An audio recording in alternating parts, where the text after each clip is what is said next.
Respetados espectadores, reciban mis saludos. Hoy voy a hablar sobre un tema muy importante que es relevante tanto para nuestros padres como para las futuras generaciones. El tema de hoy es el asma en los niños y la información relacionada con ello. El señor Kashem es uno de mis pacientes habituales. Él tiene asma y lo he estado tratando durante mucho tiempo. Un día de repente vino a verme con su hija de 6 años. ¿Qué pasó?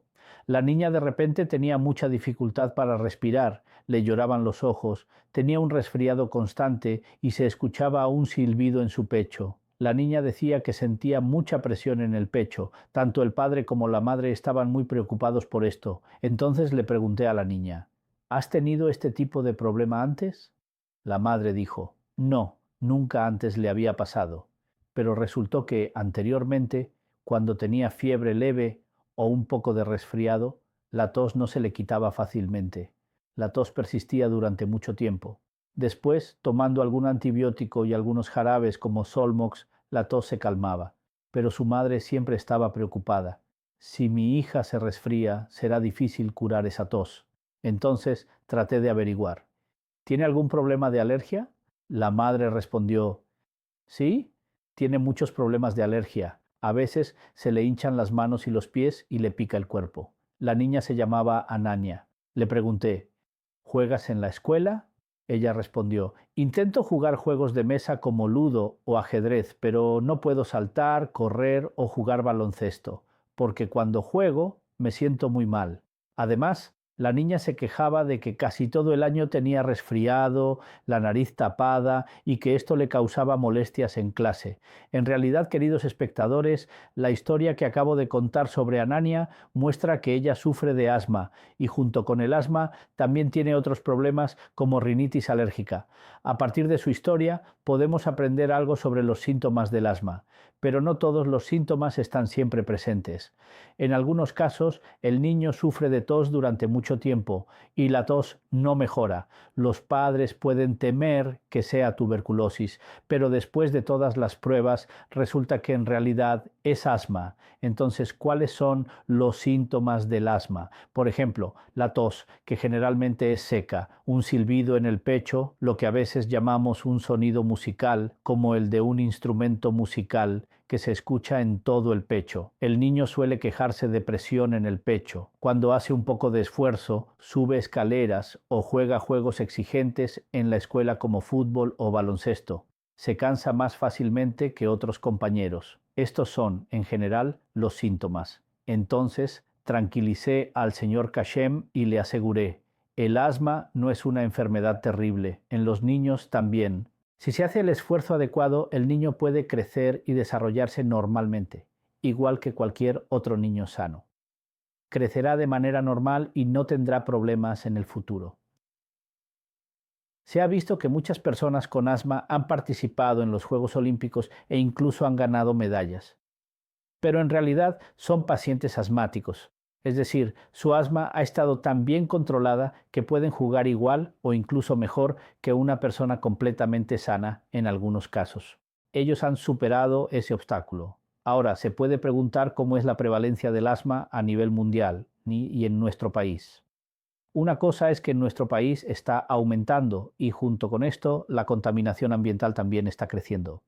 Lo preocupante es que la incidencia de asma entre los niños también ha aumentado. La mayoría de los pacientes asmáticos se encuentran en el grupo de edad de 2 años. Uno de los grupos afectados son estos niños y el otro grupo son las personas de mediana edad. Así que entre los niños, especialmente aquellos de 6 o 7 años, la prevalencia es notable. Se observa que en este grupo la incidencia es mayor. Ahora los espectadores pueden preguntar, ¿cuál es la causa del asma? En realidad no se conoce la causa exacta. Es una enfermedad multifactorial, con múltiples factores involucrados. Por ejemplo, algunas personas tienen ciertas características genéticas. Si entran en contacto con frío o polvo en casa, inmediatamente sufren un ataque de asma. Pero a otras personas normales eso no les ocurre. En estos casos se dice que existen ciertos factores genéticos. Muchas veces se observa que si los padres tienen alguna tendencia alérgica, Es probable que el niño herede estas características o si ellos mismos tienen asma, estas características pueden transmitirse. Ese es un aspecto. Además, existen algunos factores ambientales, como mencioné antes, que debido a la rápida urbanización, la contaminación del aire ha aumentado. En las zonas donde hay mucho tráfico y se observa una gran cantidad de humo y hollín, la incidencia del asma en los niños es mucho mayor. También se observa que si el padre o algún familiar fuma, sí, entonces sus hijos tienen una mayor probabilidad de desarrollar asma. Además, hay niños que son alérgicos. Al decir alérgicos me refiero a aquellos que fácilmente desarrollan erupciones en la piel o que tienen rinitis alérgica. En algún momento algunos de ellos pueden desarrollar asma. Así que estas son varias cuestiones, aunque la causa exacta aún no se ha identificado completamente. Además, existen ciertos factores desencadenantes del asma. ¿Cuáles son estos desencadenantes? Son cosas que pueden provocar repentinamente un ataque de asma. Por ejemplo, al exponerse al polvo, algunos niños pueden desarrollar asma. Eso puede suceder. Por eso es bueno tener conocimiento sobre los factores desencadenantes, porque si los evito, evitar estos factores también forma parte del tratamiento. Como decía, a algunas personas les afecta cuando están en lugares polvorientos. También puede ocurrir con el cambio de estación, es decir, cuando pasamos del verano al invierno o del invierno al verano. En esos momentos algunas personas empiezan a notar síntomas poco a poco. Básicamente esto es una variación estacional. Luego se observa que en algunas casas hay algo llamado mike, aunque quizás no lo conozcan con ese nombre. Es un tipo de insecto diminuto. ¿Y qué más hay? Normalmente los llamamos ácaros del polvo. Estos se encuentran en los lugares de la casa donde puede acumularse polvo. Por ejemplo, en las fundas de los sofás que tienen ranuras donde fácilmente se acumula el polvo, o si tienes alfombras en casa. El polvo se acumula en los huecos de las alfombras. En estos lugares viven los ácaros. También pueden encontrarse en cortinas pesadas y decorativas. Además, si alguien tiene mascotas, también existe una tendencia a que aparezcan. Además, verás que a los niños a menudo les gustan los muñecos de peluche, los muñecos de lana. Los ácaros también viven en estos objetos.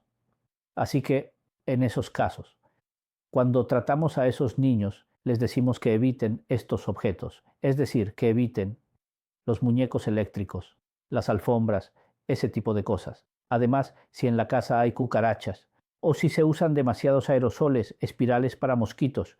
Estos factores también pueden ir afectando poco a poco, pueden causar problemas a los niños. Además, si hay humedad en las paredes o si secamos la ropa dentro de la casa, se generan más esporas de hongos en el ambiente.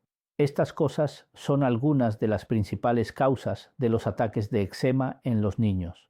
Si cuidamos estos aspectos y logramos separar al niño de estos agentes irritantes, el eczema puede reducirse considerablemente, así que estaba hablando sobre las causas del eczema y los factores desencadenantes.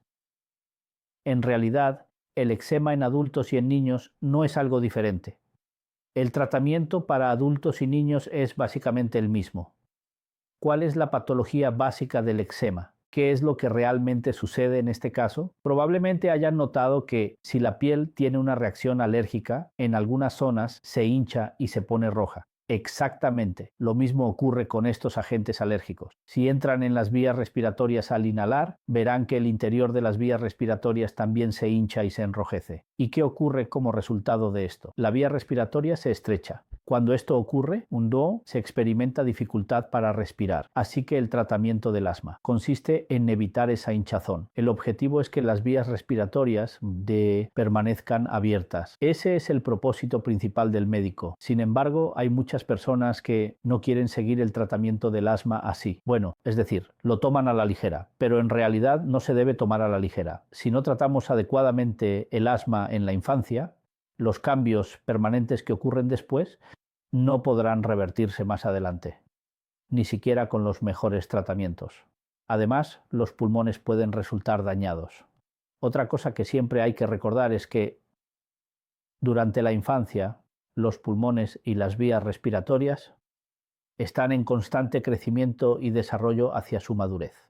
Si durante este tiempo el niño sufre ataques de asma de forma continua, tanto las vías respiratorias como los pulmones no se desarrollarán adecuadamente. Por eso es tan importante el tratamiento. Ya que hablamos de tratamiento, muchos padres dudan a la hora de tratar a sus hijos inteligentes, sienten cierta vacilación o resistencia interna, piensan que no deberían seguir estos tratamientos.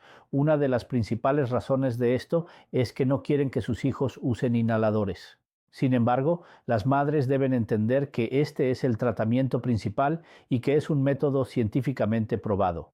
Si queremos que el paciente, es decir, el niño, esté bien, realmente se debe usar el inhalador. La ventaja del inhalador es que se utiliza una dosis muy baja de medicamento y este actúa directamente en los pulmones, controlando la enfermedad.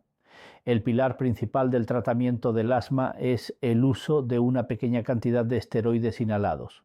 Ahora, al escuchar el nombre esteroides, muchos se asustan, incluso al oír inhalador, algunos sienten miedo. Existe un mito muy extendido sobre los esteroides que supuestamente afectan el crecimiento de los niños. Pero si no se trata el asma adecuadamente, entonces sí, el crecimiento del niño puede verse afectado. Es decir, puede verse obstaculizado por varias razones. Sin embargo, incluso si se usan esteroides en dosis bajas durante mucho tiempo, en realidad no tienen ningún efecto negativo en el cuerpo del niño. Muchas veces, quienes son afectados por ataques de asma, en esos casos a veces tenemos que usar esteroides orales en dosis más altas. En tales situaciones esto puede afectar un poco los procesos físicos, pero una vez que se suspende el medicamento se observa que todos esos niños alcanzan el crecimiento normal de otros niños, es decir, al final no hay una gran diferencia en el crecimiento. Ahora, tal vez usted se pregunte cómo van a usar los niños inhaladores para el asma si ni siquiera entienden cómo hacerlo. Pero existen muchos métodos efectivos para que ellos tomen el inhalador y se ha visto que desde niños muy pequeños hasta cualquier niño podemos administrarles estos medicamentos de salud. Así que aquí voy a mostrar algunas demostraciones. Para esto tengo conmigo a una niña encantadora. Adora, ella me va a ayudar un poco. ¿Cómo te llamas? ¿Está bien? Adora. Nos vas a ayudar un poco para que podamos mostrar a través de ti cómo los niños usan el inhalador, ¿verdad? Bien, el dispositivo más común, sí, es un inhalador. Se dice que los niños mayores de 6 años pueden usar este dispositivo muy bien. En el primer video de nuestro canal de YouTube ya expliqué en detalle cómo se deben usar estos inhaladores. Si es necesario, pueden echarle un vistazo también. Ahora solo voy a mostrar el proceso de cómo los niños pueden usarlo cuando no pueden hacerlo directamente. Así que aquí tengo un dispositivo en la mano. Se llama espaciador. Esto es la boquilla del espaciador. Aquí también se coloca la boca y aquí vamos a poner nuestro dispositivo. Vamos a colocar el MDI o inhalador de dosis medida. Adora ya es bastante mayor. Tiene un poco más de 7 años. Así que aquí podrán ver cómo lo va a usar. Bien, como pueden ver, no lo usé directamente. Lo usé a través de un dispositivo llamado espaciador. Ahora le pedí a Adora que lo coloque en la boca. Ahora voy a presionar una vez para liberar el gas. Sí, respira profundamente 5 veces dentro del espaciador y exhala también dentro de él. Respira 5 veces. ¿Listo? Después de 5 veces. Cuando indiquemos otra vez, muchas veces escribimos en la receta que se den 2 pulsaciones 2 veces al día. Entonces presionen otra vez. Ahora respira 5 veces y exhala. Bien, como ven, es muy fácil de usar. Presiono una vez. Respira 5 veces dentro del espaciador y exhala. Para los niños un poco más grandes, díganles que después de inhalar, retengan un poco la respiración y luego exhalen lentamente. De esta manera podemos resolver este problema usando el espaciador. Pero supongamos que hay un niño de 3 años que también puede tener asma. Incluso un niño de 2 años puede tener asma. ¿Qué hacemos en esos casos? En esos casos podemos colocar una mascarilla junto con el espaciador. Sí, la ventaja de esta mascarilla es que cubre tanto la nariz como la boca. Justo entonces, de la misma manera, presionamos aquí y le decimos suavemente que respire 5 veces dentro de la mascarilla. Exhala, inhala. Ahora Adora está despierta. Incluso si estuviera dormida, podríamos presionar aquí y observar si el abdomen o el pecho de Adora sube y baja 5 veces. Cuando suba y baje 5 veces, consideramos que todo el medicamento ha entrado en el pecho. Así pueden ver que fácilmente usamos el espaciador una vez sin mascarilla y otra vez con mascarilla. Podemos administrar estos inhaladores. Además, hay otros dispositivos. Estos también son muy fáciles de usar. Los niños mayores de 4 años también pueden usarlos. Por ejemplo, este es un Aqualer. Se abre y aquí hay una especie de puerta. Se abre y se vacía el compartimento. Se inhala y se mantiene la respiración durante 10 segundos. Hay que hacerlo lentamente. Para los inhaladores que contienen esteroides, después de usarlos, se debe hacer gárgaras y enjuagarse la boca después de 2 minutos. Sin embargo, si el niño usa el inhalador con espaciador, no es tan necesario enjuagarse la boca, así que Adora, muchas gracias. Asma. El objetivo es mantener el asma bien controlada. Sin embargo, aún así pueden ocurrir ataques de asma. Estos ataques suelen ser frecuentes si no se recibe tratamiento, y en ese caso los pulmones pueden sufrir daños permanentes. Así que a veces ocurren ataques de asma, incluso después de hacer todo esto y recibir tratamiento, a veces pueden ocurrir ataques de asma. Esto puede suceder porque en ese momento, si nuestros hijos están expuestos a factores que desencadenan el asma, tienen contacto con ellos. Es decir, si entran en contacto con factores como infecciones virales frecuentes, por ejemplo, si se contagian con un virus de la gripe común, entonces puede desencadenarse un ataque de asma. Además, el polvo, los cambios de temperatura, la contaminación del aire, todos estos factores pueden provocar un ataque si el niño está expuesto a ellos. Entonces, ¿cómo puede saber usted si su hijo está teniendo un ataque? Sube y baja muy rápidamente. Es decir, el niño tiene dificultad para respirar y en los niños pequeños se puede ver que el pecho se hunde. Es como si los músculos se metieran hacia dentro de la caja torácica. Los músculos accesorios de la respiración, como los que están cerca del cuello, que se utilizan durante la dificultad respiratoria, también se activan. O puede notar que los lados de la nariz del niño se mueven mucho al respirar. En todos estos casos, usted podrá darse cuenta de que su hijo está teniendo dificultad para respirar. Además, observe si el niño... En otros momentos no hay ningún sonido, pero entonces notará que hay un sonido musical en el pecho, un ruido. El niño se queja de que siente presión en el pecho.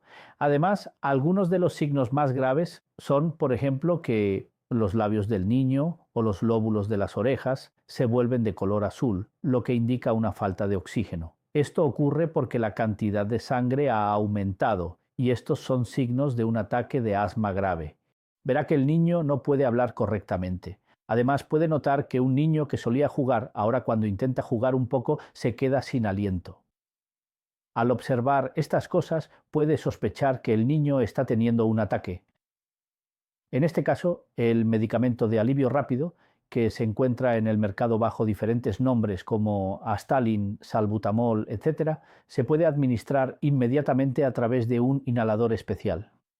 Pero después de 2 a 1 aplicaciones, si se observa que no hay mejoría, o podemos usar una máquina nebulizadora, donde estas soluciones se pueden administrar en una dosis un poco mayor. En ese caso, si se observa que la dificultad para respirar del niño no disminuye, entonces definitivamente debe... Estaba hablando sobre el tratamiento del ataque de asma. Ya he hablado bastante. Ahora, los padres pueden preguntar, ¿cómo puedo proteger a mi hijo de este asma?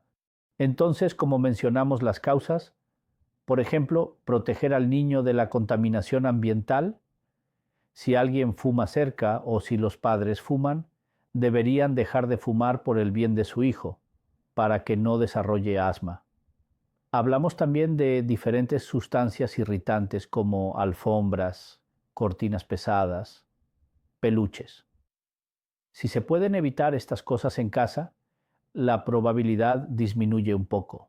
Además, si administramos todas las vacunas adecuadamente en la infancia y si la madre amamanta al niño, se ha visto que en esos casos la probabilidad de desarrollar asma es algo menor. También existe un concepto erróneo muy común, que si la madre consume alimentos que causan alergias, es decir, durante el embarazo o mientras amamanta, si come cosas como carne de res, pescado gilsa, camarones, entonces supuestamente el niño tendrá asma. Pero esto es completamente falso. No hay ninguna evidencia de que la dieta de la madre cause asma en el niño. Entonces, doctor, después de hablar tanto sobre el asma, veo que el tratamiento del asma es algo costoso. Pero, ¿el niño podrá recuperarse? Como mencionó el señor Kashem, como dijo el señor Kashem, preguntó si su hija Anania tiene posibilidades de mejorar, ¿no? Se observa que, debido a infecciones virales en la infancia, a menudo los niños presentan ruidos en el pecho o dificultad para respirar, pero estos síntomas suelen resolverse alrededor del primer año de vida. Sin embargo, en el caso del asma, no se puede garantizar con certeza que se curará por completo. Aún así, se dice que si un niño con asma utiliza regularmente los inhaladores y medicamentos indicados, y si se observa que si durante el uso continuo de estos medicamentos durante 2 años no se presenta ningún episodio, entonces entre el 60 y el 70% de los niños pueden llevar una vida bastante normal. Además, a esto lo llamamos remisión, es decir, el asma ha sido controlada. Sin embargo, no hay garantía de que no habrá ataques en el futuro, por eso hablamos de una limitación. En realidad, si se realiza el tratamiento de manera continua durante 2 años y durante ese tiempo el asma permanece completamente ausente, entonces el riesgo se reduce considerablemente, lo que significa que la persona está casi curada. No podemos decir que el asma se ha curado por completo, sino que ha sido controlada en gran medida. Así que, por hoy, lo dejamos aquí. Deseo que todos sus hijos se mantengan sanos y que en el futuro se conviertan en buenos ciudadanos.